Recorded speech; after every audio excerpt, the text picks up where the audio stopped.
Welcome to Manager Tools and Career Tools. Today, we're re-releasing a cast called An Especially Important Relationship in a Downturn. You might be surprised to learn, but that especially important relationship is with your boss's peers. Your boss's peers play a huge role in how you might be treated if there are discussions regarding layoffs or furloughs or salary cuts or what have you. And people tend to miss that. So this cast is for that guidance. As you probably know, we're surging casts for the next couple of weeks, delivering casts daily rather than weekly, addressing the kinds of things you're going to be facing in the weeks ahead as our economy continues to struggle due to COVID-19. Here we go.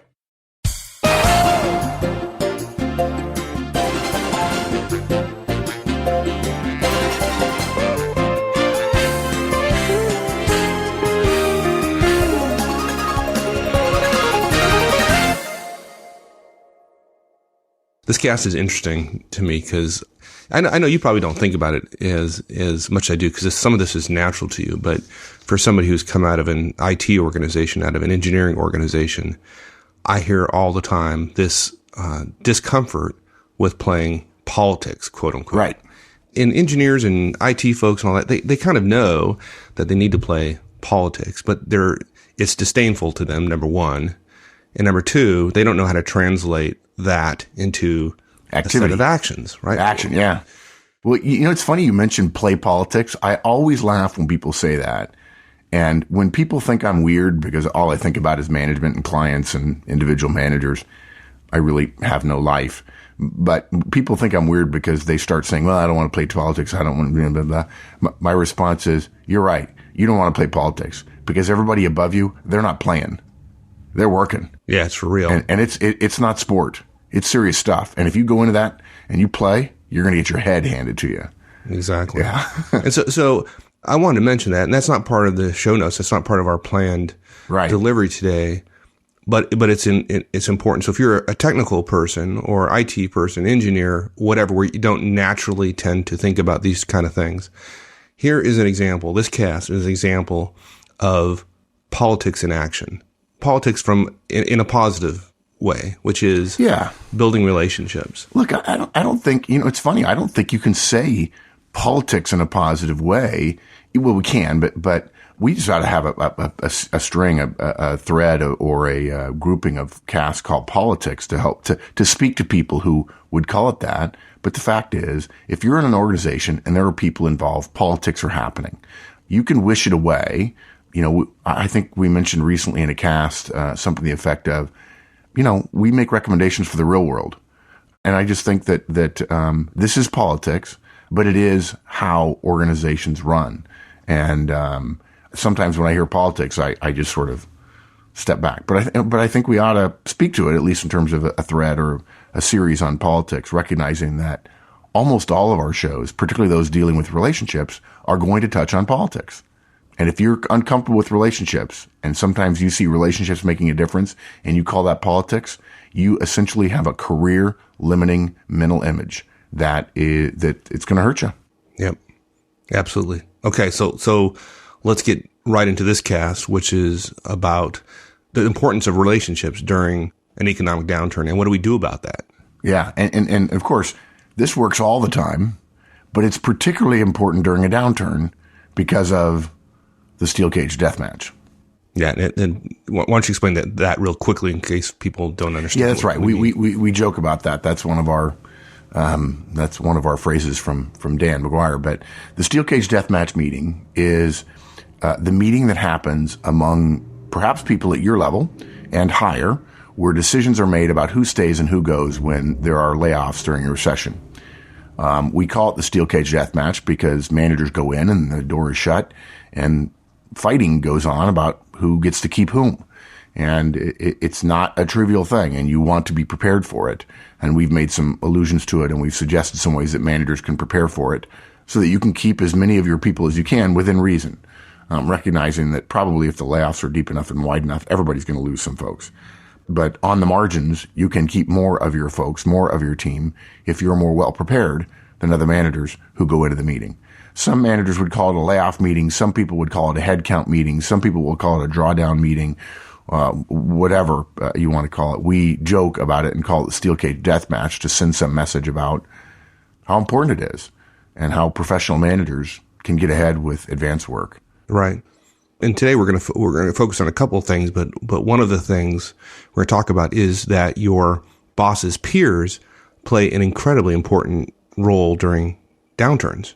Right. The first reason is that, and again, you alluded to it earlier, it's important all the times, right? But it's particularly heightened during a slow economy. And that's that their willingness to help you achieve what you need achieved is incredibly important. And usually that's evidenced by them interceding on your behalf with their directs. Sure, yeah. So that's part of it. And if you have a good relationship with your boss's peers, they are much more likely to talk to one of their directs on your behalf after, and here's the key, right, giving you 5 minutes to state your case for why one of their team members is not doing what you need them to do. If you don't have a relationship, that conversation is much, much harder to make happen. Right. They're more likely to make a phone call for you. They're more likely to look over a presentation. They're more likely to engage in a pre-wire with you. Yeah, the pre-wire is a huge one to me that I think people miss all the time. You've got to pre-wire. If you don't know what that is, we've got a show on it. And the better relationship you have with your boss's peers, the more likely you are to have things go well. Exactly. Yeah. And, during a downturn, almost every manager we know, and executives as well, they tighten their circle of concern a little bit, right? They tend to go a little bit internal to start more protective than expansionist. And if you have a good relationship with a peer of your boss, you're much more likely to have a shot at those kind of things, even when things aren't going so well. Yeah, you're absolutely right. We can call this politics all we want, or we can say, I want a chance to get my obligations completed, and the better relationships I have with others, and the relationships take time, and take a change in behavior for many people. The better relationships I have, the better off I'm going to be.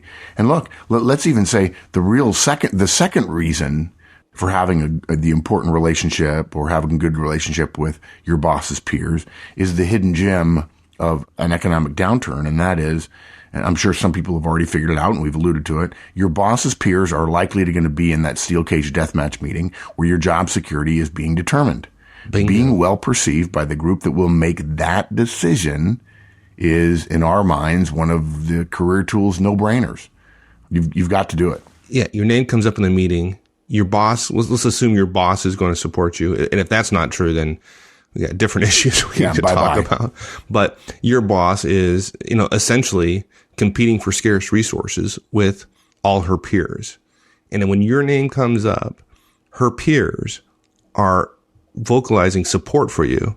It's just, it's a no-brainer, like you said. Yeah, this ties in very well to that, the show we did on Steel Cage Deathmatch. Okay, so the question is, for all of our Career Tools listeners out there, is how do we do it? We have 3 recommendations, each of which has some detailed guidance underneath it. The 3 high-level recommendation is you've got to prioritize your boss's peers. You've got to make some choices. You don't necessarily have to reach out to all. We recommend you choose 2 or more, although be careful about having too many, to build relationships with directly. And then the third step is we need to build peer relationships. In other words, not boss peers, but our own peers. We need to build peer relationships across boundaries as well. And we'll recommend at that point of the show who you should develop relationships with. Good. Okay. So we prioritize our boss's peers simply. It's real simple, right? You can't go out and say your boss has eight peers. You can't go out and create great relationships with all of them simultaneously. So you've got to decide where you're going to focus if you're going to have any effect at all. Yeah. In fact, I joke, somebody said, well, you can't go out and decide to create all kinds of relationships. Well, you can decide it. You just can't do it. Right. Exactly. You can't deliver. So look, don't try to have great relationships with all your boss's peers. You don't need to have 8 peers speaking up for you because it won't work. There are some of your boss's peers who are either too disconnected from your boss personally to intercede on your behalf when the chips are down, or they're too disconnected from him or her professionally to do so. What they do is different enough that they don't have to communicate with your boss very often to get done what they want to get done. and they're unlikely to speak up for you no matter what. So we have 3 sub recommendations to prioritizing your boss. And the first one is simple. You just can't relate well to all of them. There are probably too many. Now, look, if your boss only has 2 peers, right, you can probably develop better relationships with all of your boss's peers. We'd hope so. But look, we have to be careful here. We know you're busy. You don't have time to go creating a bunch of relationships. For some of you, relationships are hard work. You come back sweaty. And that's okay. We respect that. You don't have to go across everyone. What matters is not, and this is a key point of this cast, what matters is not a lot of really weak relationships, but a couple of strong enough relationships that will motivate your boss's peers to, again, either intercede on your behalf when all around are pulling in their own influence and not speaking up, and ultimately speak up on your behalf in the event of a layoff, a la steel cage deathmatch. Think of these relationships not being wide and shallow, but rather more narrow and deep. Okay. So let's say for sake of argument here that your boss has 8 directs. And you can't focus on all of them at the same time. You can only focus on 2 or 3. So how do you determine who to focus on? I got to tell a story first. The first time the idea of this cast came to my head was a couple of years ago, was somebody said, I got to figure out how to get some more stuff done. It wasn't a layoff, but I need to figure out how to get more stuff done. And I just feel like my projects don't get approved and everything. So I said, well, what kind of relationships do you have with your boss's peers? He says, well, I don't even have a good relationship with my boss. I said, oh, okay. That's good. We have some work to do. And I suggested, well, let's pick a couple of your boss's peers to have a relationship with. And this person, she said, well, who? I'm like, oh, okay. That's my question. Well, yeah. I'm like, okay, we got work to do. Let me do this. Send me an email, 1 paragraph per peer describing them as best you understand them. And there were 6, 7, maybe there were 8, but I don't think there were that many. And she sent me 1 paragraph on each, 3 or 4 or 5 sentences. And it was just glaringly obvious who had good relationships with her boss immediately. I mean, it was in the tone and words of her email. And so I sent back, I said, and you can't figure out from your own email who it was? And she's, well, I think it's A and B. I said, sure, it's A and B. It's not hard. She's, well, I just wasn't sure. And sureness is not critical. If you don't feel comfortable about relationships, and so you tend to downplay your ability to accurately assess them, the strength of them, the weight of them, and so on, that's okay. It really is okay. Your first instincts are probably right. Trust yourself. Trust what you know about how things work in the organization. And okay, if you don't want to admit to having any first instincts, listen to your boss's communications with you and your team for 2 to 3 weeks. Okay? You're likely going to hear some of her peers' names more frequently than others. That's a start. If one of those names is used in vain, obviously that's probably a good idea to take them off the list, particularly if it seems to be a long-running feud. Many, if not all, bosses have enemies or peers with whom they don't get along. And those are the ones who wouldn't speak up for you if you were Tiger Woods and they were picking golf partners because of their bad relationship with your boss. That's okay. Just cross them off the list. In fact, if your boss has 5 enemies and he has 8 peers, well, that's easy. Yeah. It's the least, it's the least hated, I guess, maybe. Yeah. Well, it's stupid, but it happens. And like you said earlier, we pride ourselves of living in the real world. The real world isn't one of perfect harmony, unfortunately. Yeah. Another way that I think I think people miss this all the time is you can listen retroactively by going back through your boss's emails. See whom he copies out of his peers most often when he's sending notes out, whose projects get mentioned the most, or, for that matter, whose jokes she forwards. Right. Because people who aren't good friends generally don't send jokes. I'm not a big fan of internet jokes, but be that as it may, they happen. You might be surprised how clear the picture becomes when you look at email. And in general, I don't know. I think some of our listeners will probably figure this out. Email is an incredible store of knowledge about you, your boss, your team, your company, and all of its going-ons. Very few think to use it as a resource, but it is a great one. Right. And of course, I imagine you could simply ask your boss. Sure. Although I could see where that wouldn't work sometimes. Yeah. I mean, we can't recommend that in all situations, right? But if you do have a good relationship with your boss, yeah, ask for his or her guidance. Explain that you're being smart about your career. And in a downturn, you know that help on your stuff from others in power is a good thing. If you get help on your stuff, that helps your boss. And it can really help if it comes down to time to who decide who stays and who goes. Right. And if she shares some names with you, folks who are particularly close to her, or she'd like to develop a relationship, just recognize that if she indeed does have a good relationship, it's very possible that she may share your conversation with them. And so don't ask about who are important people to have relationships with, and then not follow up, because that's not going to make you look good. Ooh, very bad. You're absolutely right. Yeah. And also, you might be able to get away with saying steel cage deathmatch meaning to her. That's her own little private phrase. But regardless, yeah, if your boss is sharing with you who's important to her, the burden's on you now. The cat's out of the bag, and you've got an obligation immediately. Good. Okay, so now you've gone through this. You've identified folks. You've chosen 2 or 3 folks to build relationships with directly. Right. So we've chosen. What do we do now? Yeah. This is where it really gets interesting. Yeah. And look, this may be simplistic. Some of you out there, those of you who are comfortable with relationships, the Matt Beckwiths of the world, you're probably going to say this is simplistic, and you'll be right. We're starting here assuming you know little or nothing about your boss's peers, and they know little or nothing about you. This is far more common than most people realize. And by the way, it's almost always a good assumption when it comes to reciprocity in relationships. If you have a strong relationship with X, they probably would say the same thing in reverse.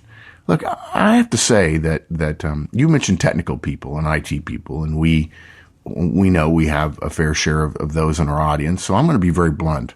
Start using people's names, for God's sakes. Using another person's name when you interact with them is an immediate way to start building a relationship.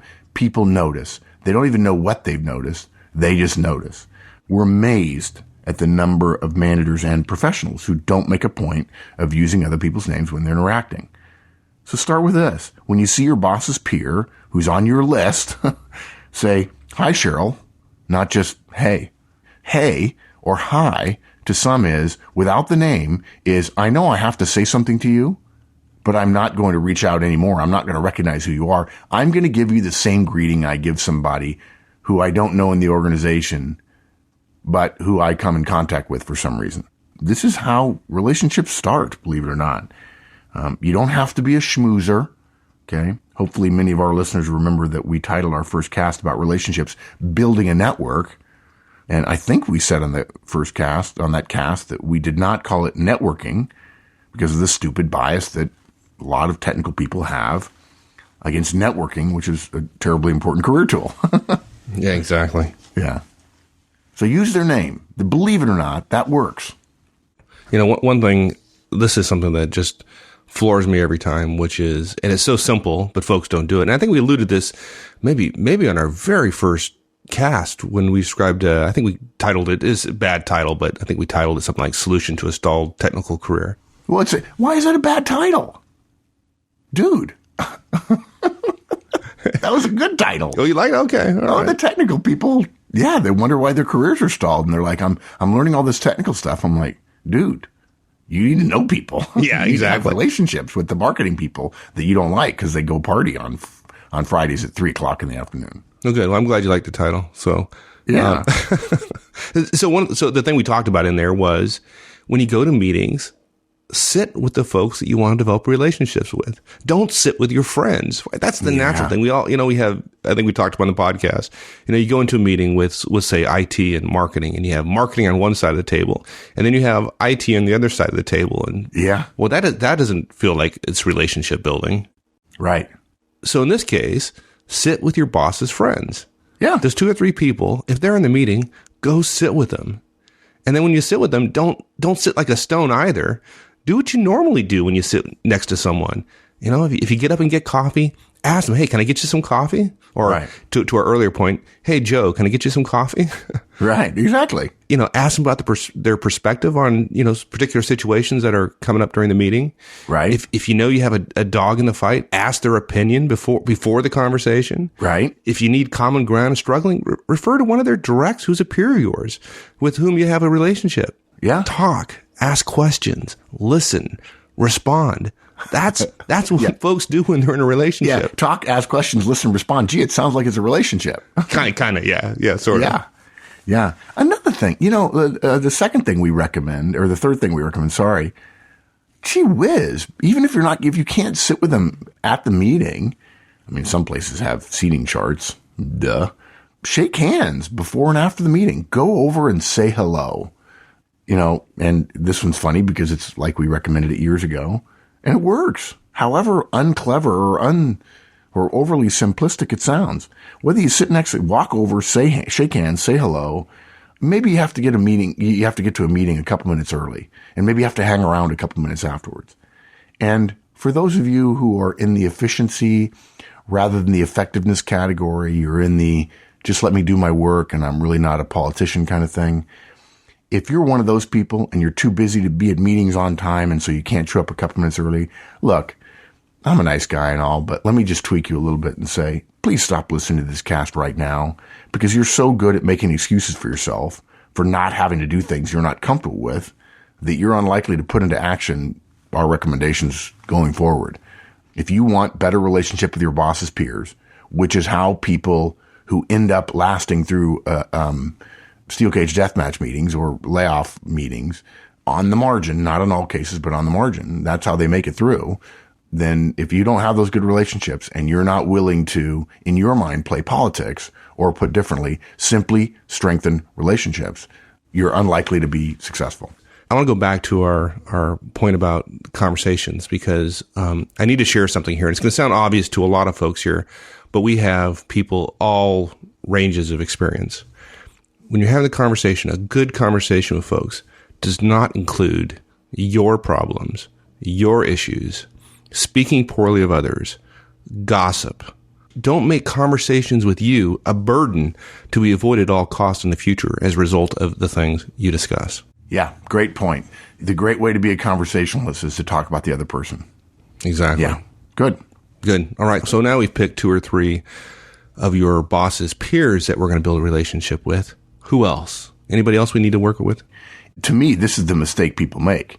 If you only listen to the first part of this cast, you might very well, if you're clumsy about it, and look, all of us are at various times.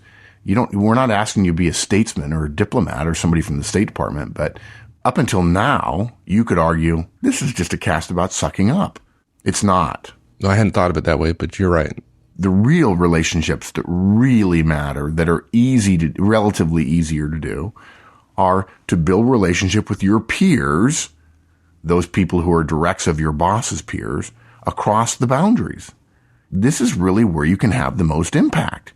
Because of that role imbalance between your relationship and your boss's peers, you may not have as much natural connection with some of them as you can more easily with their directs. Again, we're assuming that the directs of your boss's peers are your peers, roughly. Solid relationships with your peers will filter up to their bosses. If you do right by your cross-boundary peers, they will more likely do right by you. We're not Pollyannas. We know they might not, but more likely they will. And they're going to communicate that to their boss. Input to their boss from them. Now listen, about your work product, about your support of them, about your support of his projects, those things pay huge dividends when tough decisions are made. Yeah, absolutely. Okay, so here's a real crux of the issue, though. Let's say my boss has 8 peers. Right. And each of those peers have 8 directs. And if I can do my math properly, that means there's 64 peers that you need to go develop relationships with. Yes, I think our head just exploded. I don't think we can do that. Yeah, how do I handle that? Yeah, look, this is a similar thing. I think a lot of people mistakenly believe they draw the idea of politics and networks and relationships as a gigantic thing of, my gosh, there are hundreds of people here, I can't do that. Well, you're strategic about it. And again, we prioritize the directs of the key peers higher than we do of others. So if there are 8 peers of your boss and there are 2 that you have picked as being key or close, you choose to relate to 2 or 3 of their directs.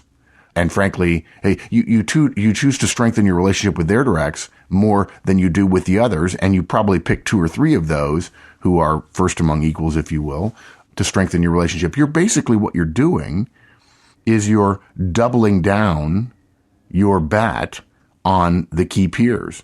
The combination of relationships with the peer, your peer, and with the boss's peers as well, that we have better relationships with people who report to the key boss's peers, is necessary to build that critical mass of knowledge in the boss's peer that would, and improve our relationship and our reputation, the influence relative to that, we need to cause them to act, right? If we have slight relationships, per our earlier point about shallow and wide, if we only have slight relationships with a lot of people, they won't necessarily act when it matters. But good relationship with a couple of key peers of our boss and their directs, and in fact, a couple of their directs, is a way to eliminate the possibility that you look, there are too many, I can't do it. Right. So you're almost purposely trying to create this like echo chamber of good stuff about Mark Horstman. Yeah.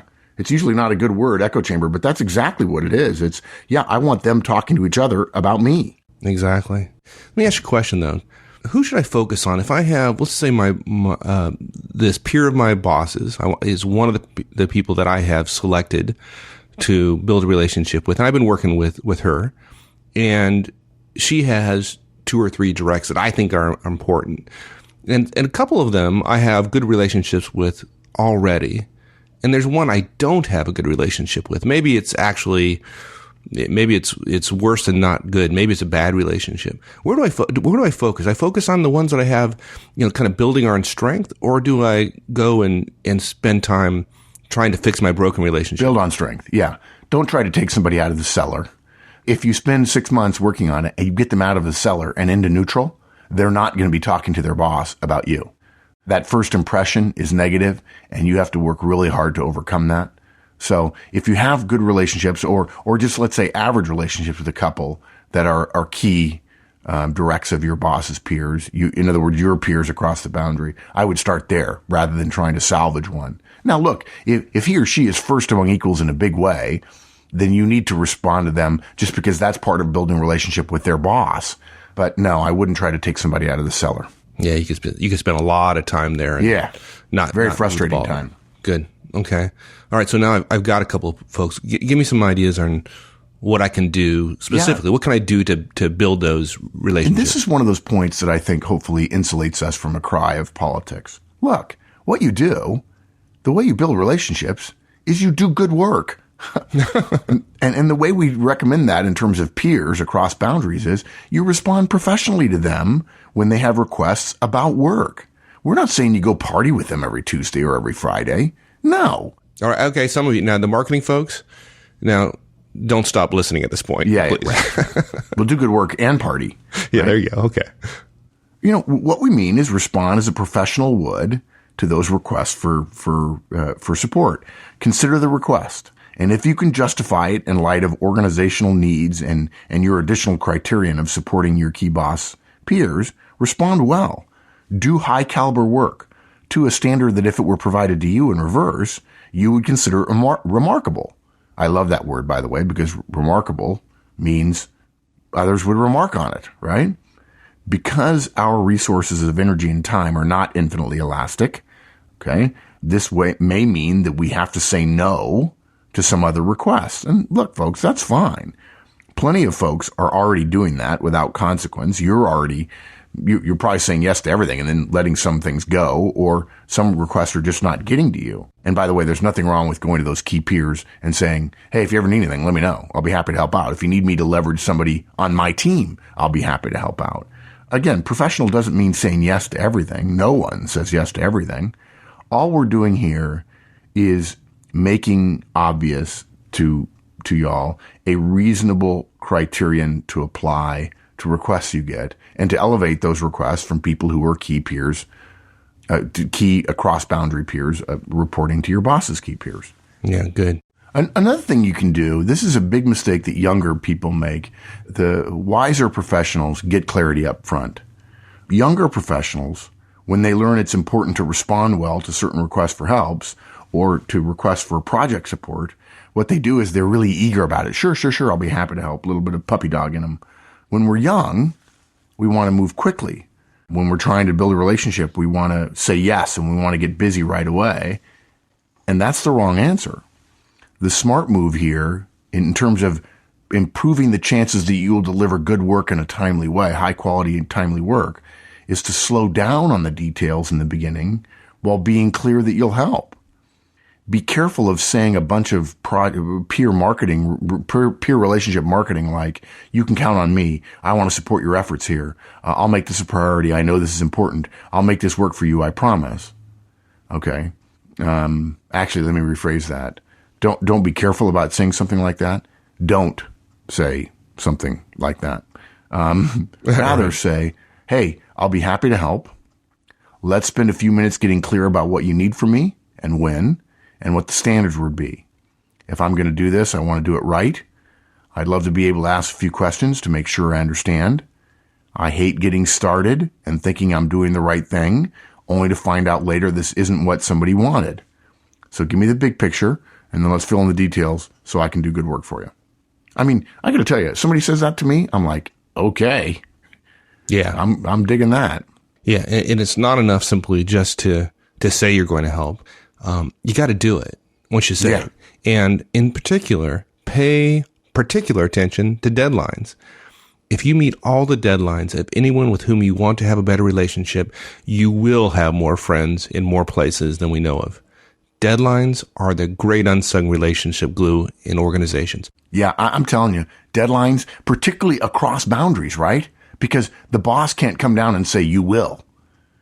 When you meet deadlines for a cross-boundary project, you are golden. You are the stuff. Yeah, absolutely. Horseman's law. Who does what by when? By when? By when? Yeah, and you also have a law, something about communications. So yeah. Oh, yeah. Our fourth recommendation regarding peer relationships is to Did you notice that transition there? Was that good? Did that work? Yeah. That segue? That was very nice. Okay. I'm impressed. It's like you've been doing this a while. Share with us. Over-communicate and include your boss in that over-communication. As you work on other people's projects, let them know more often than you normally would about status, good or bad, and about information that you become aware of that may have a bearing on the work. Don't assume they know. It's amazing how narrowly or how within organizational boundaries some information travels. Give weekly updates, for crying out loud. It's what you would want if you were in their shoes. Yeah. By God, no surprises. Yeah. Oh, please. Oh, God. I mean that's the easiest way to end. To just completely throw away all the hard work you did in terms of building a relationship. Go into a meeting where it's a project that's important to one of your boss's peer, having not communicated to her, and surprise her. Yeah. Exactly. That works. Yeah, good. Yeah. Little bomb. Here, I'm going to throw a little nuclear weapon into this thing. Small tactical nuclear weapon. Yeah, let's just blow up the relationship real quick. Look, think of yourself, at least virtually, as being on their project team. Give status on deadlines, on resources, on quality. And in fact, if you do that, if you give status, if you over-communicate across boundaries now, where it's harder to communicate, email makes it easy, but people still don't do it. If you over-communicate, you can actually be forgiven for missing a deadline.